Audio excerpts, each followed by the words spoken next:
For thousands of years, the rainforests of Belize have been a source of food, medicine, and ceremonial plants for indigenous people.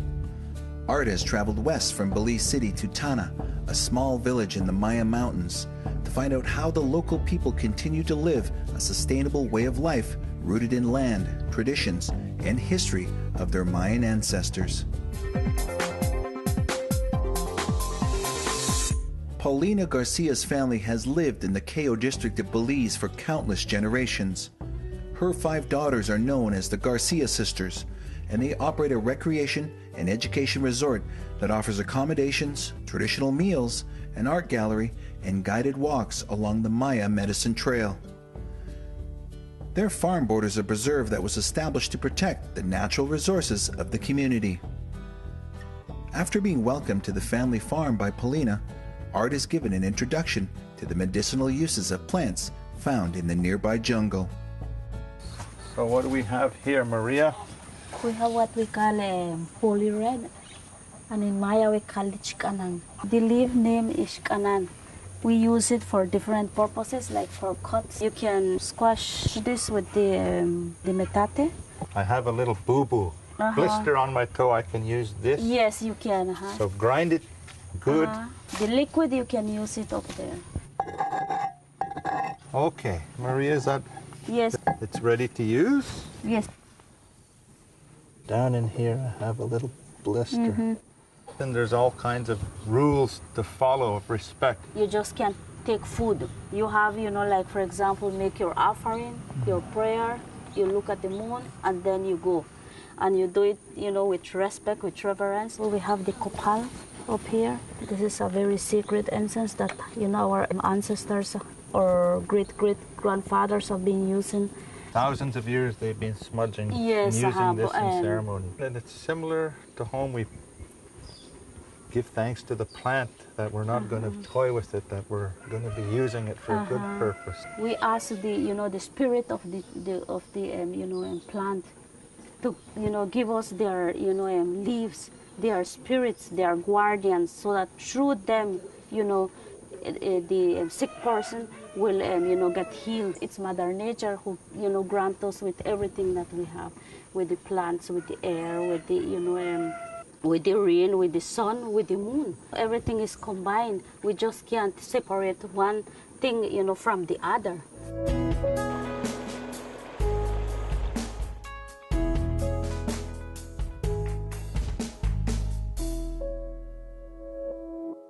Okay, this is masa, and that's made out of white corn. They cook the corn, it's soft, so you grind it, and then afterwards, you put some water to make it into a masa, and then that's what you're going to make tortilla with.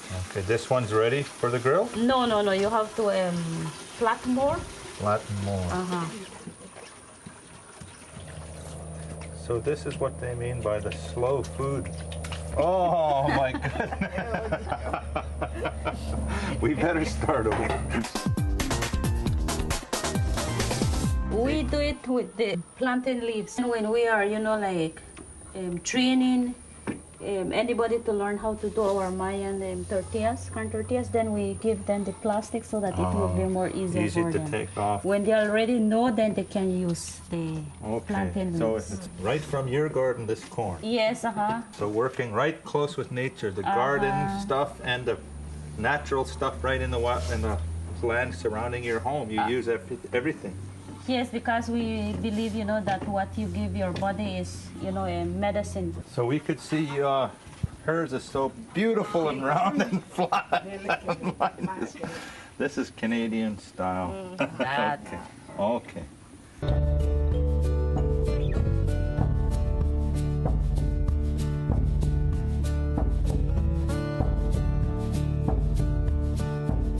You got some seed, something drying here? You can see beans. This is local tomatoes that we have up here. When we are ready to plant, we just scrape all what we need. So this is how we save our seeds. And you have to save all the seeds for the corn too? Yes, we have the purple, we have the white, we have the yellow. And what we are cooking right now is the white tortilla, or that comes from the white corn. Do you try to make sure you don't pick too much in one area? You try to move around so that Yes, you have, you know, like for example, you pick tree from this plant and maybe you go up there and pick next tree and next tree.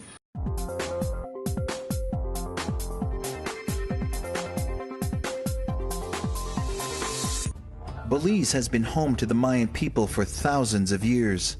Their presence can still be felt in the majestic temples found throughout the country, in the Mayan dialects that continue to be spoken, and in the continued use of traditional plants and foods.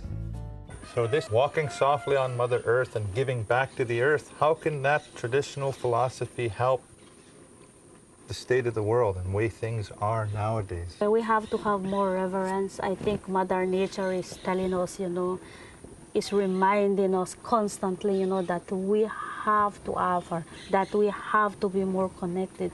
For example, we hear a lot about this climate change. Why do we have all those things? Because we have, you know, forgotten where we come from, where we belong to. You know, we are, you know, like kind of disconnecting ourselves from Mother Earth, from Mother Nature. We are, you know, more into the materialism part, you know, than, or destroying Mother Nature rather than, you know, giving her or treating her with that reverence and that respect. And that's why now Mother Nature is coming and doing her cleansing.